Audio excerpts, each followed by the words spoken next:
have my notaries seal here. All right, we're live. All right, we are live, folks. All right, committee. We are picking up our first order of business after a long engagement on the floor today. Let's see, we are starting off. It is 1 p.m. on Thursday, February 19th, and we are discussing page 67, an act relating to legislative operations and government accountability. This is continued testimony on a continued project. And we have a couple of different guests, and barring any other opinions, I was just going to go down the list with Dora Levinson starting via Zoom. Hi, Dora. How are you? Wonderful. Thank you for inviting me. Of course. Yeah. And so, yeah, you're a data director building Bright Futures. And yeah, we're looking forward to your insight and input. So table is yours. Wonderful. Can you all see my screen? Yes. Yes. Okay, perfect. Good afternoon, all. For the record, my name is Dora Levinson, Research and Data Director at Building Bright Futures, which is Vermont's Early Childhood State Advisory Council. Building Bright Futures, or BBF, is charged in statute with advising the governor and legislature and monitoring the broad early childhood system. BBF also maintains Vermont's Early Childhood Strategic Plan, which is a comprehensive cross-sector plan of plans to align policy, investments, and implementation. As part of Act 76, which is Vermont's child care law, we are the entity named to monitor implementation and impact related to these child care investments based on the intent outlined in the Act. While studies and reports are often called for in legislation, this role goes beyond standard reporting to actively monitor and support continuous quality improvement. Defining success is more complex than it may initially appear. When we began monitoring Act 76, partners identified more than 150 potential indicators to measure impact. Narrowing that to a meaningful set of measures required months of engagement, data analysis, and coordination across agencies. Because of this intensive work to establish metrics, baselines, and reporting protocols, Vermont is able to show the initial impact of this major investment after a relatively short period of implementation. And as you can see, here are some of the things that we are able to report. This is from our most recent report from January.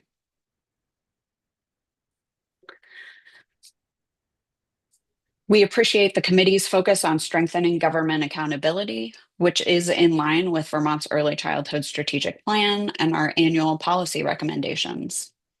Based on our experience monitoring Act 76 and other cross-sector and cross-agency initiatives, I'd like to offer a few considerations about what effective accountability looks like in practice. First, as I mentioned, defining success is complex. Accountability systems are strongest when there's clarity about outcomes, clear alignment with legislative intent, and dedicated analytical capacity. Second, clear designation matters.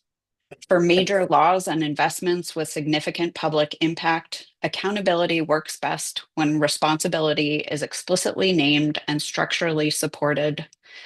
Clarity about who tracks implementation, analyzes data, and reports findings helps avoid fragmentation and strengthens public trust. Third, lived experience must be part of the structure. Quantitative data is essential, but it is not sufficient. Families, providers, and professionals often surface implementation challenges before they appear in formal metrics. Accountability systems should intentionally incorporate qualitative data and community voice. In small states like Vermont, it is especially important to ensure that the experience of the most vulnerable children and families gets elevated. Fourth, infrastructure and staffing are foundational. Building a culture of accountability requires technical expertise, data systems, and legislative capacity. Without sustained infrastructure, even well-designed oversight structures may struggle to function effectively. Again, we are encouraged to see the legislature considering how to strengthen transparency and oversight. Durable, well-designed accountability structures can help ensure that major public investments achieve their intended outcomes and that course corrections are made when needed. Thank you for this opportunity to share these considerations. No, thank you for that. Do we have any questions from the table on that presentation? Okay, Rep. Waters-Evans? Hello. So when you say defining success is complex, could you give some insight into how with Building Bright Futures you defined success, or how success was defined for you, and how you used that to implement the accountability measures and things that you're doing now? Yeah, absolutely. It's a great question.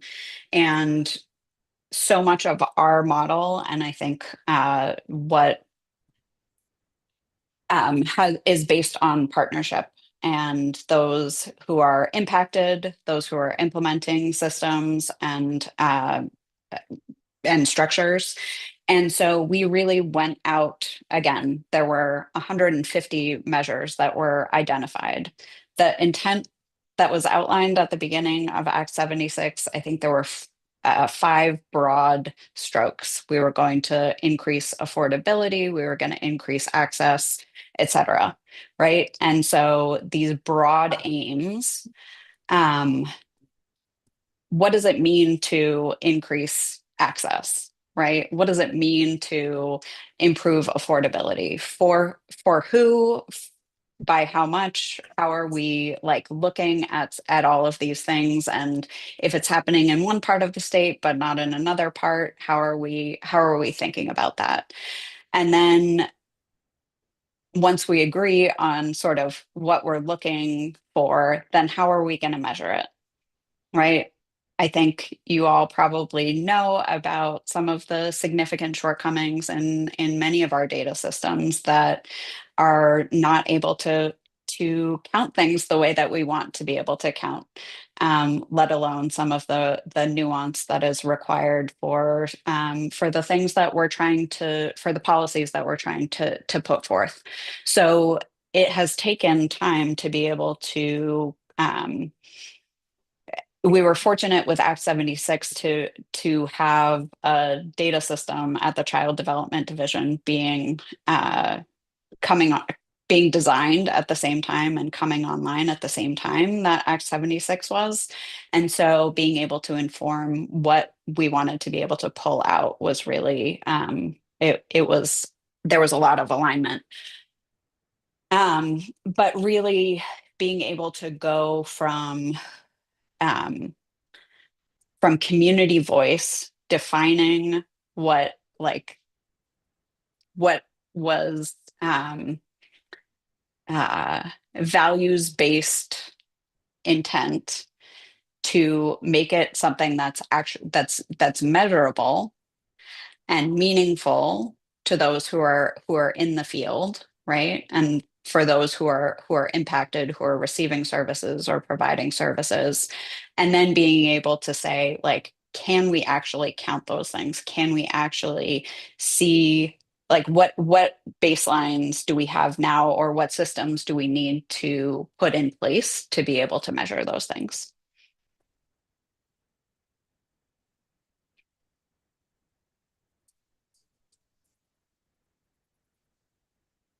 Okay. Do you have a follow-up? I have Okay, another I thought question. you looked like you had a follow. I was waiting to see if anyone else had a question first. All right, so, oh, no, I've forgotten it. Wait, give me a second. Okay, so can you talk, sorry, I just totally spaced out.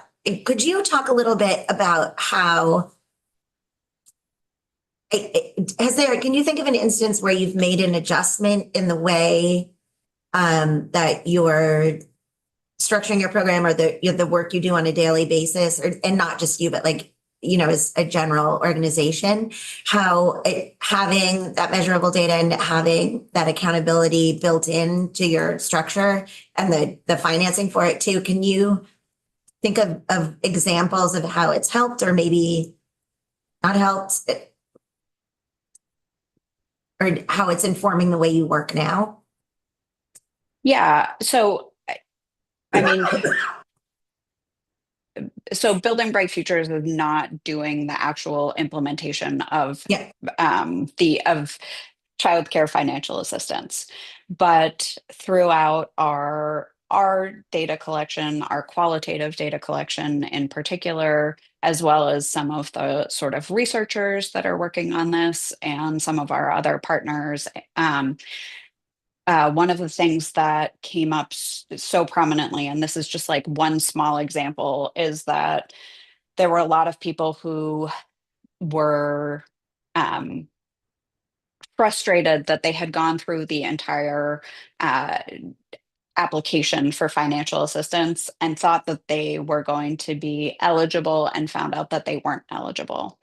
And it's a long application.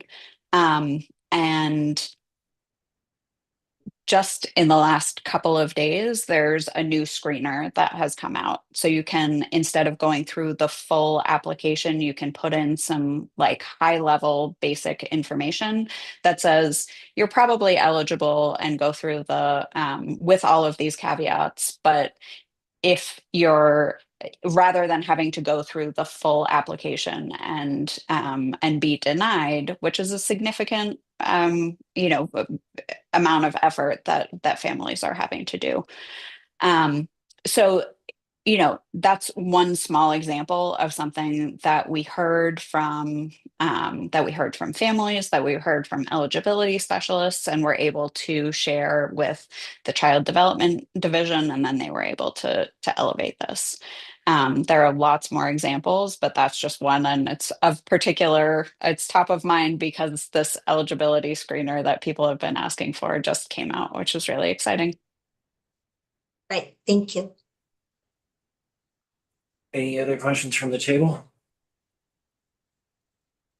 No, thank you very much. And feel free to hang out in case anything else comes up if you have the time. Wonderful. Next, we have Director Davis, Office of Racial Equity.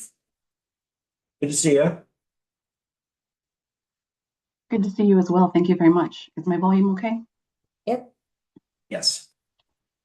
All right. Well, for the record, Susanna Davis, Office of Racial Equity, thank you very much for having me. I am pleased to be part of the journey here. We provided testimony to the Summer Government Accountability Committee when it was impaneled, and provided some moderate assistance to the original Government Accountability Committee as well, and have kind of been on the roller coaster of this process for those few years. So it's positive to see that this work has not ceased. And in looking at age 67, again, I'm pleased that we're continuing on the trajectory, but I do have some questions and food for thought for you all to consider as you deliberate the bill, things that I think will add strength and clarity to the mission of the proposed committee, so that hopefully the work is non-duplicative and efficient and effective.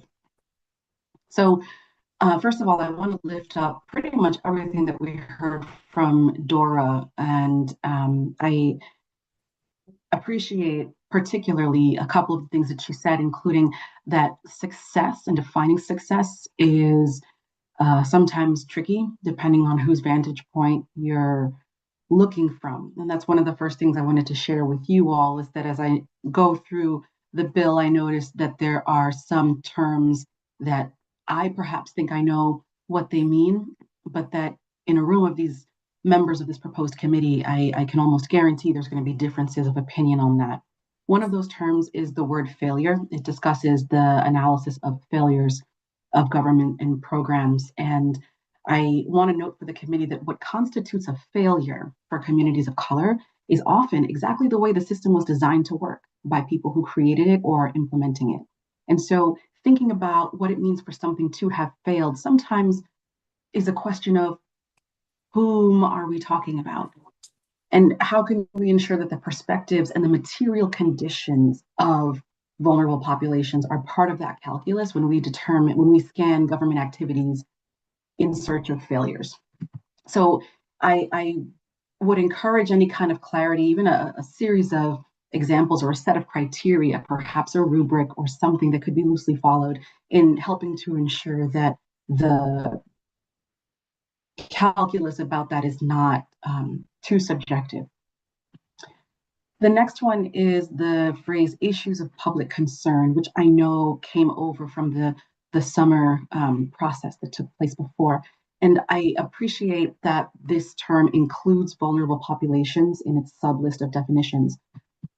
And in addition to that, I want to point out that it's going to be really important to figure out how committee members are determining who is vulnerable, what constitutes vulnerability for a particular population, and what kinds of background education or training are going to be expected of committee members so that we can make sure that they understand population level issues and disparities well enough to be able to conduct those kinds of inquests.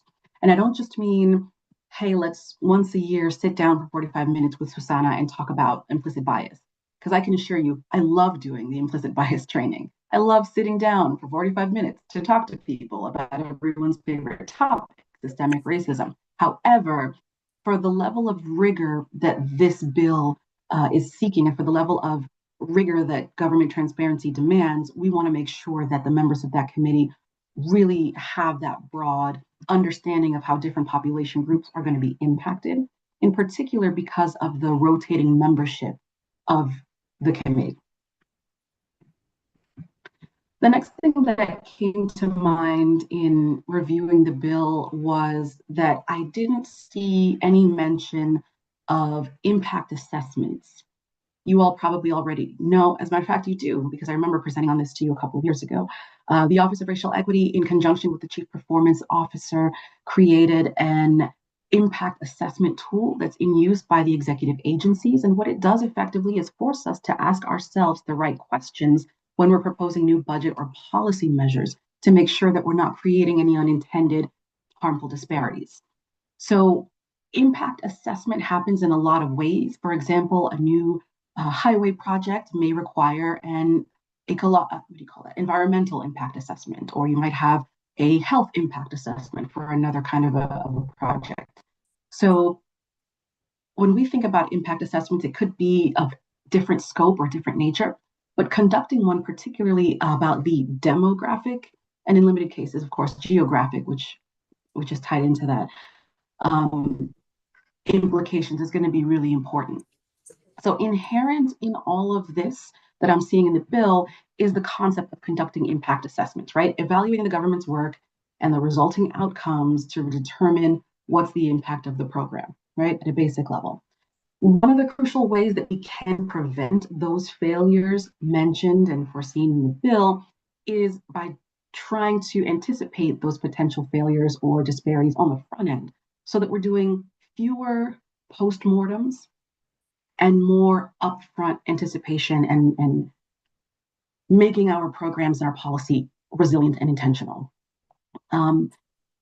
When the proposed committee develops its process for making those recommendations to standing legislative committees, as discussed in the bill, is it going to be using an impact assessment tool at all in making those recommendations? And then also, because this is about transparency and accountability, to what extent are those materials and analyses going to be made available to the broader public as part of that inquest? The next thing that I want to, and I should add, of course, that the concept of doing an impact assessment in the legislative process especially is, I know, something that we've discussed a few times. We're happy to do a walkthrough of the tool that we use or to provide any other assistance or resources that may be helpful in thinking about how to make the legislative and the policymaking process as thorough and thoughtful as possible using something like an impact assessment tool. I think the last thing I wanted to mention is that, again, I appreciate the intention and the direction of wanting to evaluate and audit and make recommendations based on what we're seeing in programming and in government function. But one thing that I noted in this bill is that the government function in question appears to be almost entirely looking at executive agencies, which of course carry out the bulk of government activities and interactions with the public.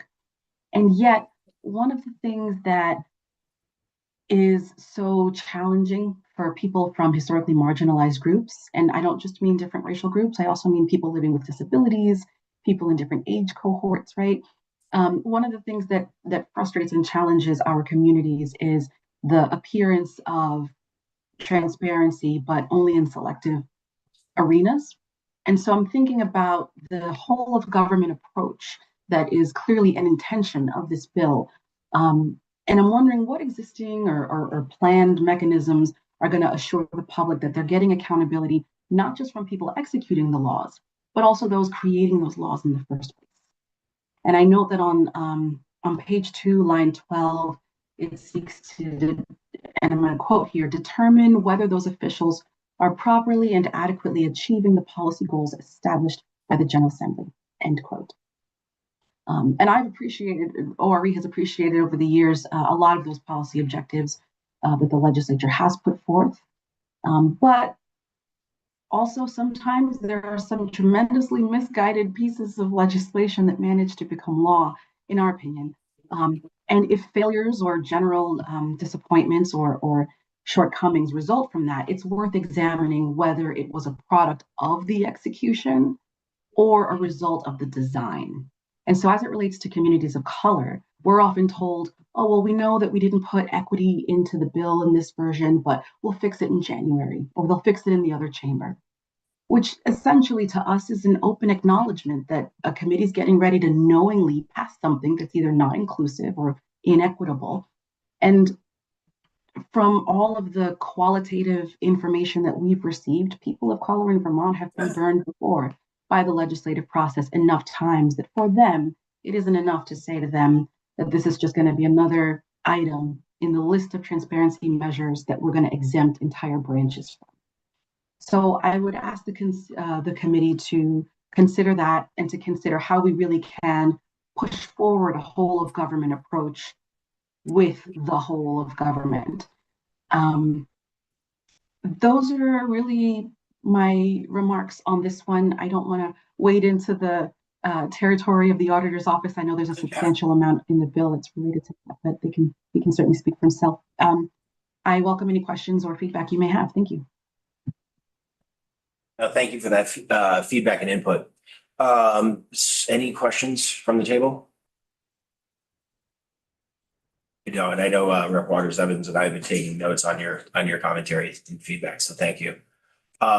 So I will shift over to Deputy Auditor. Mr. Ash, how are you, sir? Good, I'm freezing, so apologize for wearing my. I was wondering what the bundled up look for you. No, I'm just having. Get heat now? In the old days, there was no heat. Tim Ash, Deputy State Auditor, for the record.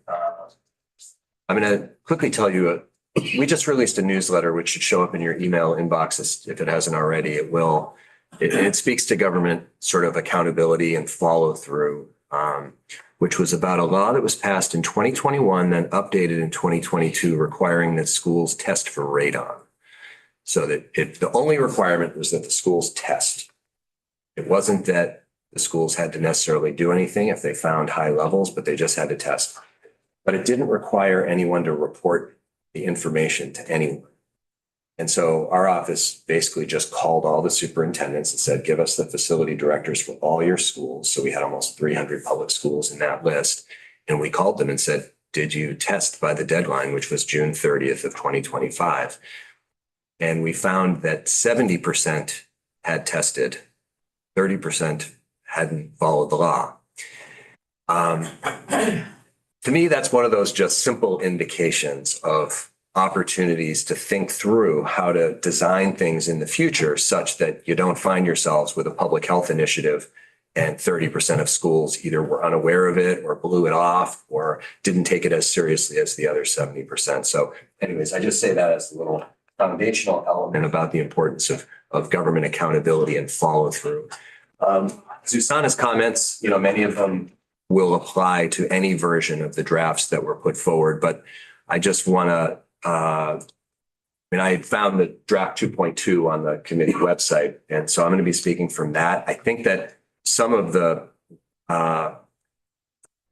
problematic language or some of the issues that Susanna was flagging don't appear in draft 2.2, which I think helps allow for a period of time to sort of work through some of those things without getting,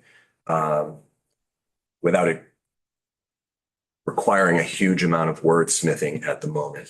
So draft 2.2, and from the conversation when I was here a couple of weeks ago, I think is like from our point of view as an office, a very good start. I'm going to only cite a couple concerns that we have. And one of them is a more fundamental one. The others are really just technical ones. On page 2 of draft 2.2, which talks about membership, I'll just reiterate our belief that while having non-voting members from the administration makes a lot of sense, having someone from the Chief Performance Office and then someone else who might be topically knowledgeable, that having a gubernatorial appointee sort of breaks away from it being a legislative oversight committee. And so our recommendation would be that the voting members are only appointed legislators. This is a more of a logistical one. With 4 legislators, that may be too few.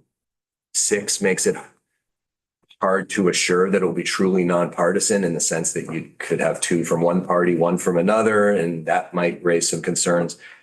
So it almost argues if you were to remove the gubernatorial appointee to go with 4 and 4, that way you have enough people to spread what might be an interesting amount of work while preserving the partisan balance or the nonpartisan nature of the committee. So that's food for the committee's thought. And then the only other real one, this is more to preview of coming concerns that other committees like appropriations might have on page 6, where it talks about the number of meetings that would be authorized.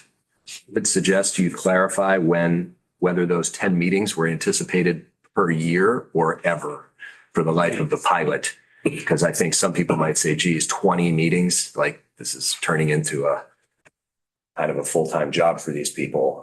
You might want to clarify that's 10 meetings in the life of this pilot, if that's what you envision. Otherwise, you're just going to be dealing with that on the floor, I suspect.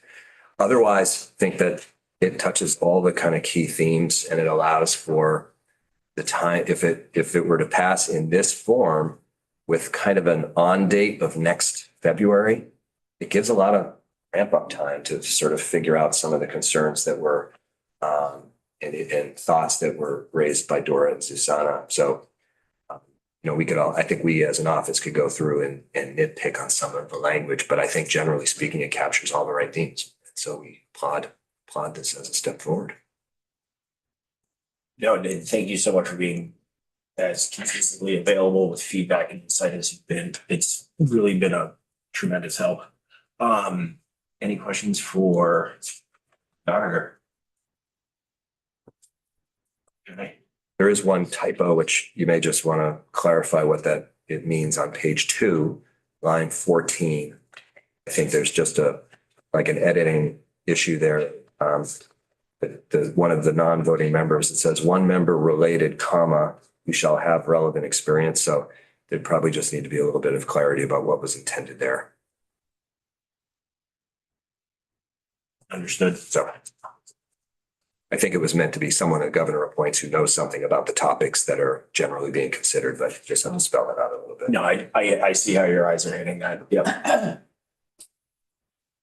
Okay. Final call for questions for our guests. Seeing no hands. Thank you. Thank you. Good luck. And to you, to our guests on Zoom. All right, Cody, that gives us about 10 minutes before we take up our next order of business, which is our miscellaneous alcoholic beverages bill. We have testimony coming in with the Commissioner, Chamber of Commerce, Department of Financial Regulation. And so there is some attachments that people have some time to put their eyes on before that gets going. But with that, I will take us offline until